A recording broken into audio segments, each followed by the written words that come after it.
All right, I'm here with Dakotah. I just want to know, how are you feeling right now in this very moment? I'm happy to be done. Big year. I'm pretty tired. I'm not gonna lie. That was a pretty disappointing finish for me. But just trying to, keep my head on right and know that 2024 was an awesome year for me.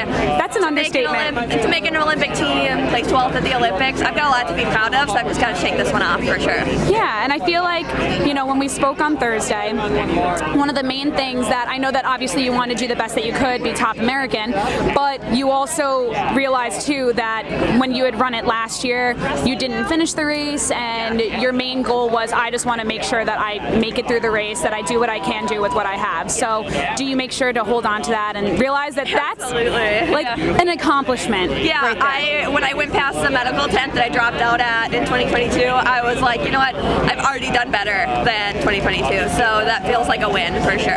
Yeah, and in the moments that maybe when your race plan starts to kind of slip away and not go according to plan as you had wanted it to, how do you make sure to keep your head on right and keep pushing forward, realizing, all right, like, I got to finish this race, this is what I came here to do, and I need to pick myself back up? Yeah, I think that's why I create like A, B, and C goals. A goal was to be top American, top 5, and I think that was possible.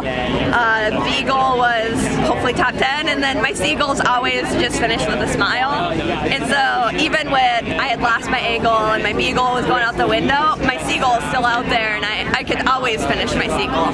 Yeah, and what do you keep in the back of your mind, like, to keep yourself upbeat and to keep that positive attitude on you? I always have my mantra on my hand, which is I am strong, I am fast, my speed will last. So I just try to repeat that over and over.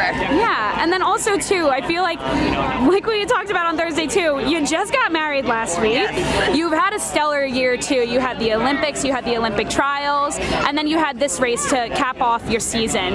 And like, do you make sure to keep that in mind and give yourself some grace, knowing, oh, it's been a few chaotic months? Yeah, definitely, and I gotta respect my body, and I know that it's telling me right now I gotta take a break, so I definitely am really happy with what I put together in 24. Yeah, and what are you going to do to make sure that you recover right and get your mind set back on track to take on what's to come in the winter season? Yeah, definitely going to just take 2 weeks off, just try to create some space from running. I think it's really great to have a balance, and that's what I've got to do for these next couple of weeks to, reignite the fire, for sure. Yeah, and then also too, I know that you said that your husband starts back up with his work, his busy season tomorrow then too. How is it going to look over maybe like the next week that he's going to be at work and you're going to have time to yourself? What are you going to do to make sure you treat yourself and spoil yourself to the max? I'm really lucky he works from home. So there we go. He's busy downstairs all the time, but when I'm bored, I'll go down there and bother him. Yeah.